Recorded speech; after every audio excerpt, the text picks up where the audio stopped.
Okay, good afternoon, everyone. My name is Steve Ardis, and I am a EF, and I am the PE and Health Coordinator for Dimensions Collaborative School, and I am a husband and a dad of 3 boys.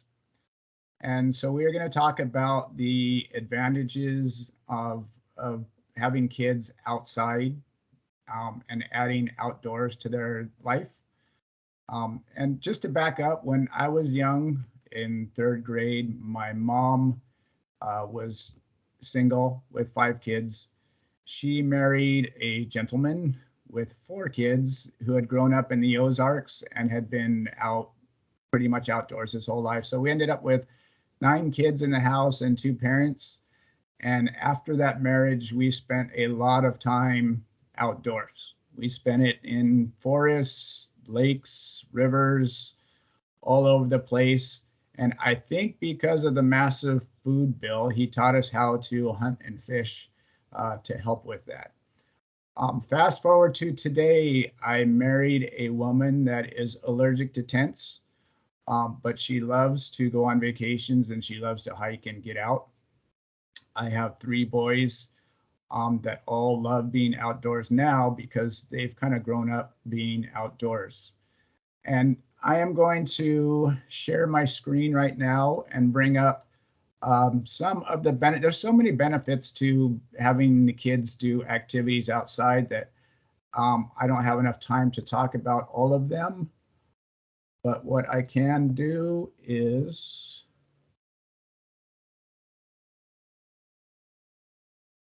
bring up.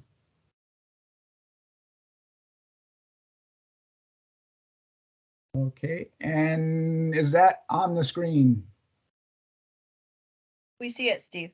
Okay, so the benefits of outdoor activities for kids, first off, the physical benefits are improved motor skills, lower body mass index, improved overall health, and improved overall muscle strength. The social benefits are increased openness with parents and caregivers, greater self-awareness, appreciation for environments, improved peer-to-peer relationships. The emotional benefits are they use all 5 senses. They develop a sense of independence.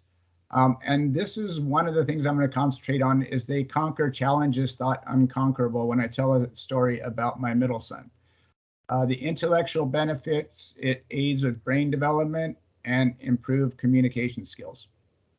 And I added this one, this is what I want to talk about today too, is the family benefits. The greatest memories of their lifetime, brings families closer together, and aids in maturation of children. So I will go back.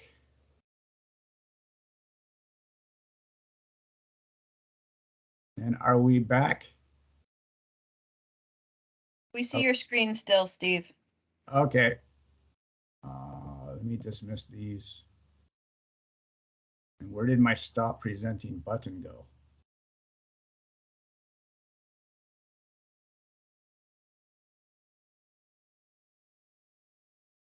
Now you're good. Okay. Oh, I think I just messed it up again. Now I'm good? Yep, we still see everybody's face. Okay.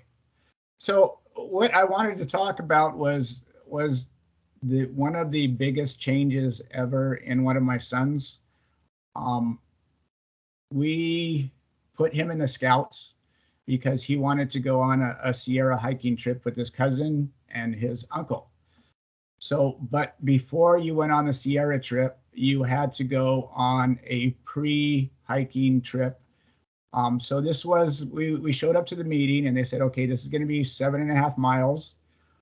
And you have to have a 40-pound backpack. And we said, oh, that doesn't sound too bad because we've been on lots of long hikes before.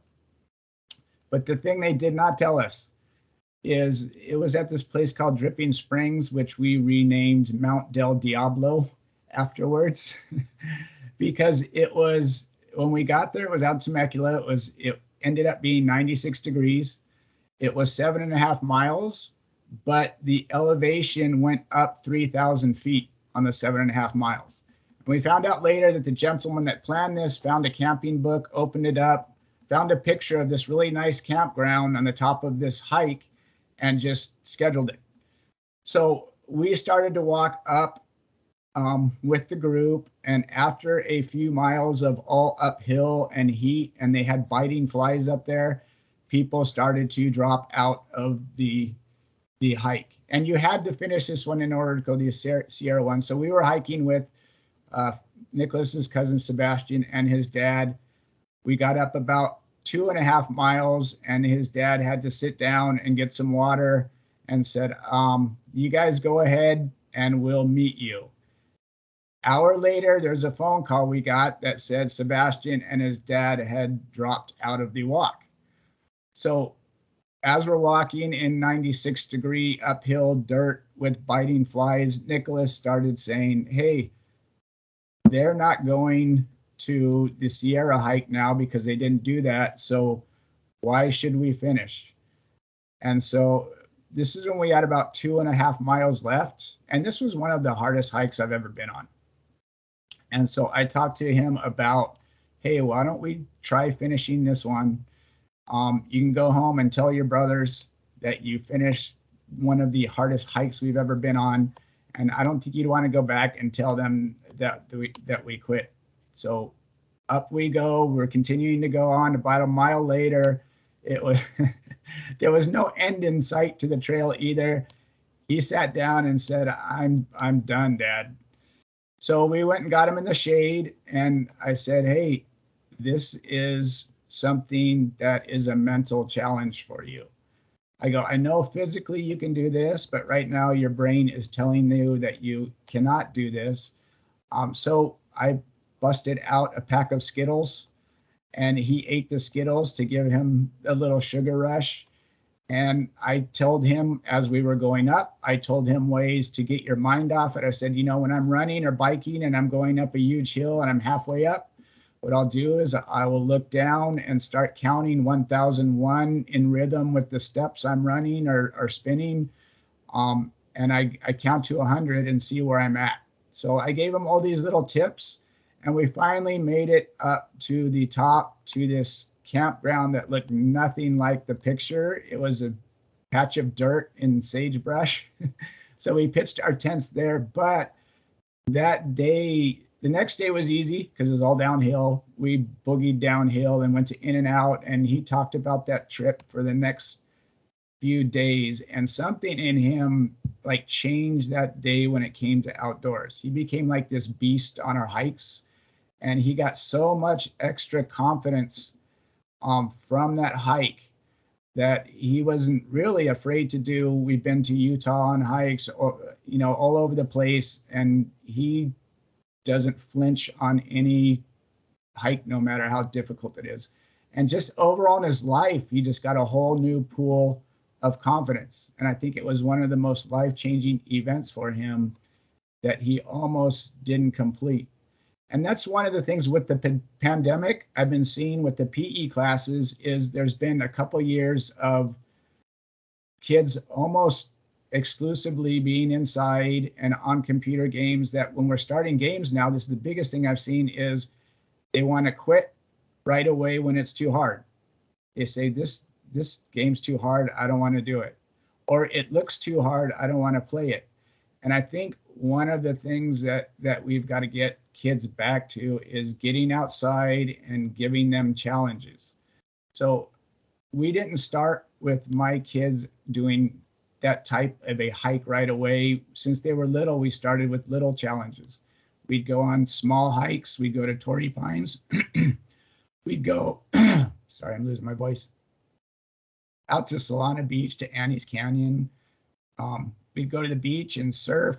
And the big challenge was first them getting up on their feet, you know, next getting waves that weren't whitewash. And all through the years, we built up little challenges. And now through that, my kids pretty much are into tackling a lot of what they're doing.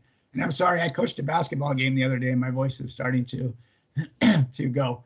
But the other thing I wanted to look at is family and all of the things it's done you know, as far as our family goes. So I'm going to share my screen again. And this is the other advantage. Can you guys see that? Not yet, Steve. Not yet? Okay. Still you. That's bad. Okay. Give us some Skittles and we can power on through. Okay, how about that? Yep. Yeah. Okay. Okay, so Ardis family portfolio of awe, amazement, wonder, and family. So this kind of goes through the years of us. This was a outing where we walked 3 miles up in Julian to get to a pond to fish where there was absolutely nobody that hadn't been fished forever. So the carrot was for the hot hike was to end up here at this pond. And to carry on with the fishing, this is Phil. Hey, Steve, we don't see the slide deck moving. Okay.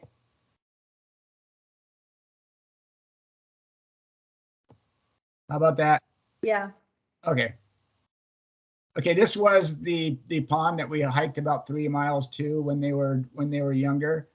And this is where they started to learn a love for fishing and hiking to get fish. This is just a picture of Philip with a couple of huge fish. So our fishing too is all catch and release unless we're going to put it in our freezer, which these two made it to our freezer.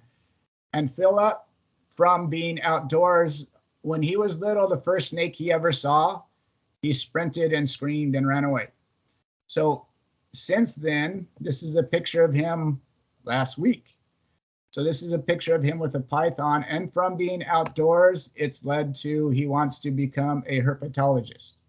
So he wants to study and get a job where he's dealing with snakes.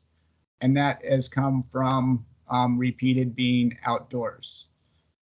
This is a turtle that my son took a picture of when we were snorkeling in La Jolla Cove. So we try to get them out and out and out. And California is such an awesome place to be, that there's so many different things you can do. And this was one of them. Here is another one. This is Nicholas, who fell in love with surfing after I did a PE unit where they weren't too into surfing, where I forced them for an hour each week to go out into the ocean. And then once he started getting good at it, he just developed a love for surfing, and he's an avid surfer now. This is Nicholas on a mountain bike outside. Philip with his metal detector outside. He's got into that. This is the boys at Mammoth. And going with that, challenging the last trip we went on was to Mammoth, and when we woke up one morning, it was 5 degrees outside and the wind was blowing. But from going through all of the things they've been through and challenging themselves, we went out anyways until they couldn't stand it anymore. This is Annie's Canyon in Solana Beach. It's a great place to hike. That's local. This was us snorkeling in Hawaii looking at manta rays. And I talked about Philip being afraid a little bit of snakes when he was younger. And this was one of Philip's first snakes that he caught and relocated when he was younger. It's a big gopher snake. So all of these things, I have more, but it looks like I'm running out of a little bit of time. I'll share one more. So this is Nicholas, the same guy that did the hike, and with the fish of a lifetime. And he overcame on this trip. He ended up at first getting seasick, and the first day of the trip, it was down in Mexico, was ended horribly, and he wanted to go home at first, but he ended up just persevering and getting through it, and he caught his biggest fish of a lifetime. So, one more. This is how you can take education outside. We were at the beach, and Philip said that rock over there kind of looks like a prehistoric shark. So he found a fire pit and pulled out a piece of charcoal from the fire pit. And then he did this artwork on the rock outside. And so just the two benefits that I talked about is I don't think I would have the same kind of courageous kids if we hadn't been through all of the challenges that we've had while we were outside. And it's totally brought our family together. It's caused us to be much closer in bonding together. We've had insane memories when we've been outside. And so I would encourage, it didn't start with us just going to the big places. It started with, if you don't have, a limited amount of time, there's 1 million places around San Diego County that you can go and begin your journey. So through this journey, the end of it was my oldest son, Anthony, has started Tony's Adventure blog. He's got an Instagram, and from what we've done when he was growing up, him and his friends go all over. They just went to Joshua Tree and put that up. And this is something that now that he's out of the house, I'm pretty proud of. They're continuing this as they're going. And all of my kids, Nicholas wants to be a marine biologist. Philip wants to be a herpetologist. And he's snake hunting on weekends, most every weekend, which takes a lot of courage too when you're flipping over boards and there happens to be a rattlesnake underneath it, and he can handle that with a stick and get videos, and he's got an Instagram account going too. But during this last pandemic, I think it's really essential to get the kids outside just to be able to figure out that there are challenges out there that they can get past. It is a couple minutes till to get you back to the prize board, but are there any questions